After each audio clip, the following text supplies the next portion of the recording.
세월호 유족들의 이 청와대 앞 농성에 함께했던 새정치민주연합의 김현 의원 연결합니다. 김 의원 안녕하세요. 네. 예, 김 의원께서 그 현장에 가신 게 몇 시쯤이에요?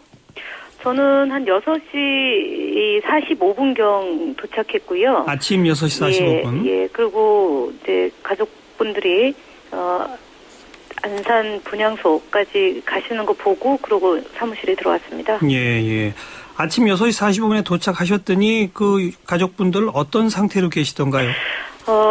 그러니까 일단은 노상에서 지금 뭐 거의 날을 세우신 거니까요. 새벽에 아마 좀 추우셨을 거예요. 그래서 긴급히 저 자원봉사 하시는 분들이 담요를 가져온 것으로 보이는, 그러니까 뭐 노란 담요 이렇게 하고 계시고, 뭐 간간히, 지쳐 계신 분들도 있었고요. 그 다음에 아침은, 빵과 우유, 그리고 좀 있다가 뭐 김밥 이렇게 해서 요기를 하시고, 뭐 물론 많은 분들이 식사도 제때 못 하셨고요. 그리고 하루 종일 그 떼약볕에 그냥 망연자실한 모습으로 계셨습니다. 그래서 좀 천막이라도 쳐서 유족들이 조금이라도 이렇게 좀 그늘지게 했으면 어떨까라는 요구를 좀 드렸는데 뭐 안행부든 경찰이든 협조가 좀 안 됐다는 점에 대해서 아쉽고요. 이후라도 그분들이 청와대에 가시게 된 배경이 KBS의 공정한 보도와 그다음에 보도국장의 그동안 이제 발언의 문제점과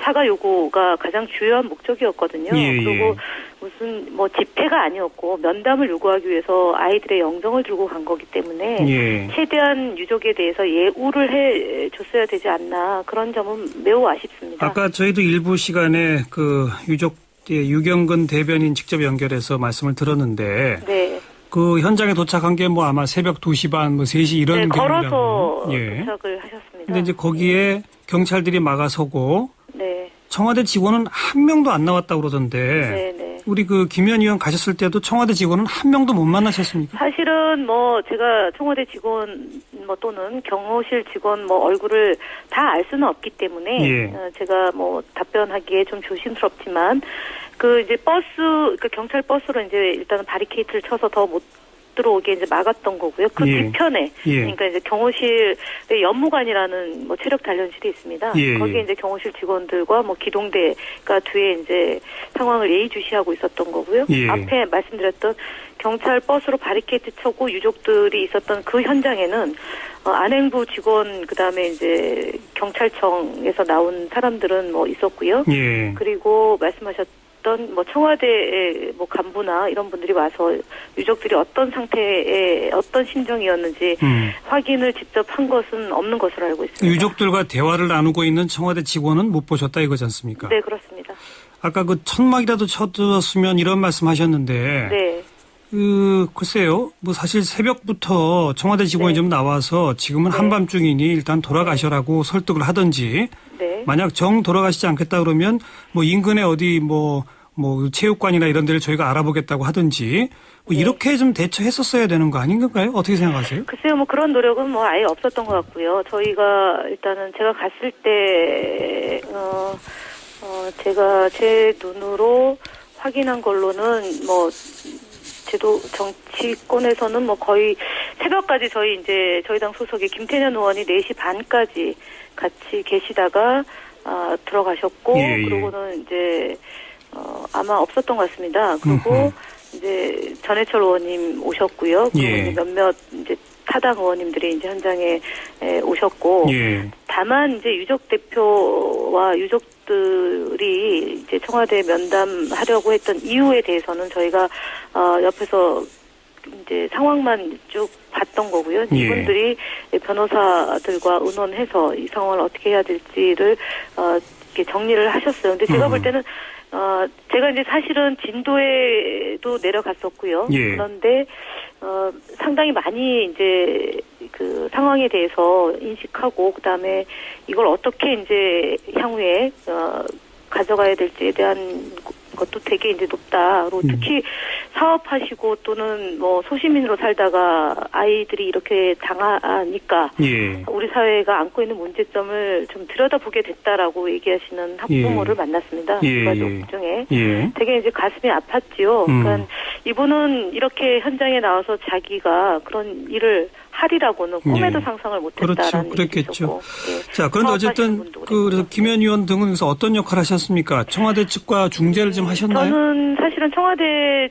쪽은 아무래도 이제 안산의 지역구를 둔 전해철 의원님이 주로 이제 청와대, 그러니까 저희가 사실은 어제까지 원내 부대표거든요. 예, 그래서 운영위를 통해서 이제 저희가 뭐 정무수석이나 뭐 홍보수석이나 이렇게 다 그 유관 상임이기 때문에 예. 그쪽하고 얘기를 했고 저는 소속이 안행이기 때문에 그 경찰에 과도하거나 과잉이 있거나 이런 예. 부분이 혹여라도 유족들의 마음을 상처를 줄 수 있기 때문에 예. 그런 부분과 관련해서 경찰하고 협조, 알겠습니다. 그다음에 과도한 뭐 이런 것 없도록 그 관리를 좀 했습니다. 그래도 경찰이 뭐 과잉 대응하거나 그러지는 않았죠 이번에? 사실은 조금 그게 있어서 제가 이제 주의를 좀 드렸던 게, 그러니까 경찰 병력을 좀 과도하게 투입을 하려고 했었습니다. 예. 그래서 이제 유족들이 우리가 시위하러 온 게 아니라 우리는 면담하러 왔다. 예. 이렇게 좀 취급하지 말아달라라고 유가족 대표분이 말씀이 있으셔서 예. 그런 점은 경찰 측에다가 전달을 했고. 알겠습니다. 예. 유족분들이 어제 일단 KBS를 찾아가서 KBS 사장과 보도국장과의 면담을 요청했는데 내려오겠다고 해놓고 안 내려오니까 그럼 청와대로 가자 이랬다는 거거든요. 네, 그렇습니다. 그러니까 결국 유족들의 마음은 뭐 어디도 하소연하면 안 되면 청와대밖에 없다 이런 심정인 것 같은데 이거 어떻게 보십니까? 예, 사실은 좀 만시지탄인 거죠. 오늘 사장이 이제 현장에 유족들한테 고개를 숙이고 사과를 했고요. 김시곤 보도국장도 뭐 사의 표명을 했는데 사태가 이제 수리가 된 거지요. 예. 그런데 제가 보면서 답답했던 것은 그냥 바로 해주면 되는데 대통령도 진상규명 책임자 문책 그다음에 재발 방지 안전한 대한민국 만들겠다라고 여러 차례에 걸쳐서 국민과 약속을 한 거지 않습니까? 그러면 공영방송인 KBS가 유족들이 그토록 정말 가슴에 상처를 받았다면 사과하고 책임진 분에 대해서 문책을 하면 되는데 꼭 그렇게 청와대로 가서 상의를 하고 그래야지 들어주는 이 정말 후진적이지요. 그리고 또 보도국장이 오늘 얘기했지만 편집을 건건사사 지금 사장이 간섭했다는 거 아닙니까? 개입했다는 거 아닙니까? 그동안 공정하지 않은 보도, 편파적인 보도. 그러면은 사장님도 그 책임에서 자유스러울 수가 없습니다. 그래서 이 부분에 대해서도 저희가 물을 것은 물어야 된다. 사실상 꼬리 자르기로 가면 안 된다. 라는 점을 다시 한번 강조드립니다. 그리고 정말 떼약볕이에요. 저도 뭐 좀 이렇게 상황 보러 왔다 갔다 했는데 그렇게 노출돼가지고 하루 종일 있는 거 그거 국민들이 볼 때 얼마나 가슴 아픈 일입니까? 그 전혀 그분들을 설득할 힘도 없고 설득할 시도도 하지 않았다는 것이고 또 유족분들은 뭐 정부는 전혀 믿지를 못하고 그냥 청와대 대통령한테만 얘기할 수밖에 없다 이런 어떤 상황인 것 같아요 지금이. 네, 그렇게 지금 돼가고 있죠. 총리도 뭐 유명무실한 것이고요. 이미 뭐 장관들에 대해서는 기대도 없는 거고요. 그러니까 최고 국정 운영의 책임자인 대통령만의 그 지시에 따라서 또는 뭐 지침에 따라서 공무원들이 움직인다라는 것을 국민들이 이미 너무 많이 알게 된 거죠. 그래서 유족들도 청와대를 향해서 목소리를 낼 수밖에 없는 그런 상황이 진짜 안타까운 거죠. 총리가 정말 이 부분에 대해서 대통령한테 부담을 안 지우려면 좀 나서서 예를 들어서 청와대 앞에 유족들이 가 계시면 총리라도 나와야죠. 물론 총리 공간이 바로 근처 아닙니까?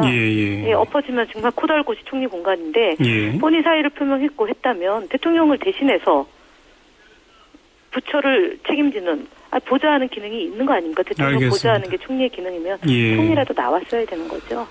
이제 오늘 오후에 농성을 끝내고 이제 안산 분향소로 다시 돌아가시고 청와대 쪽에서 이제 계속된 브리핑들을 보면 결국 대통령이 유족들을 직접 면담하는 것은 안 하겠다라는 방침인 것 같아요.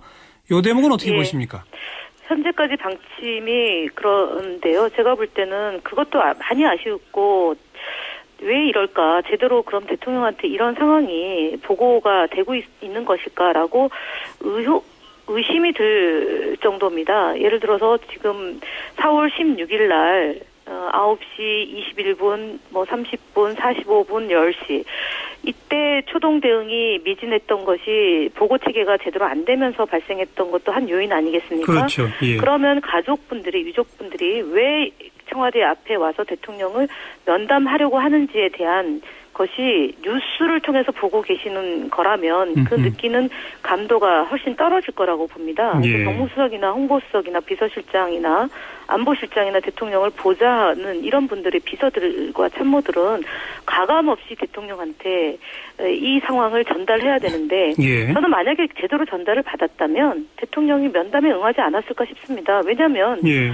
진도체육관에서 유족 실종자 가족분 중에 한 분이 전화번호 알려달라고 그래서 전화를 받겠다고 하신 대통령 아니십니까? 예. 그러면 유족 대표가 이러저러한 사정 때문에 면담을 요청했다면 대통령이 전화도 받아주시는 분인데 면담을 거절할 이유가 없지 않습니까? 예. 그래서 상황에 대한 인식 또는 상황 보고가 혹여라도 4월 16일처럼 제대로 안 된 상황에서 대통령이 면담을 안 하겠다 또는 그 홍보수석의 뭐 또는 정무수석의 이런 발표나 이런 전달 상황이 저는 정말 좀 이게 사실일까? 알겠습니다. 예. 예, 그런 생각이 듭니다. 자, 근데 또 여론 중에는 이 새정치민주연합 야당도 세월호 참사 국면에서 야당 역할 제대로 못한다 이런 비판이 있다는 것도 듣고 계시죠?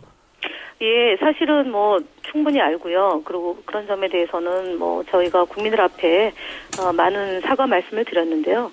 여러 가지 점 중에 그래도 조금 뭐 하소연을 드리려면 예. 상임위를 통해서 진상 규명을 해야 되는데 이게 해당 상임위가 해수위하고 안행위가 그 대표적인 상임위입니다. 예. 그런데 상임위를 열어서 하려고 그러면 자료 요구도 받고 뭐 대면 보고도 받고 돼야 되는데 사고 수습 뭐 이런 상황이 훨씬 더 위중하게 급하죠. 국민들한테 예. 있기 때문에 예. 조금 더디게 된 측면이 있고요. 한편으로는 그런 점에 대해서는 뭐 말씀을 좀 드리는데 뭐 또 그것이 변명으로 들린다면 앞으로 더 잘하겠습니다라고 약속을 드려서 알겠습니다. 제대로 네. 하겠다 이렇게 말씀을 드리겠습니다. 네, 여기까지 말씀드릴게요. 고맙습니다. 네, 수고하십시오. 자, 새정치민주연합의 김현 의원이었습니다.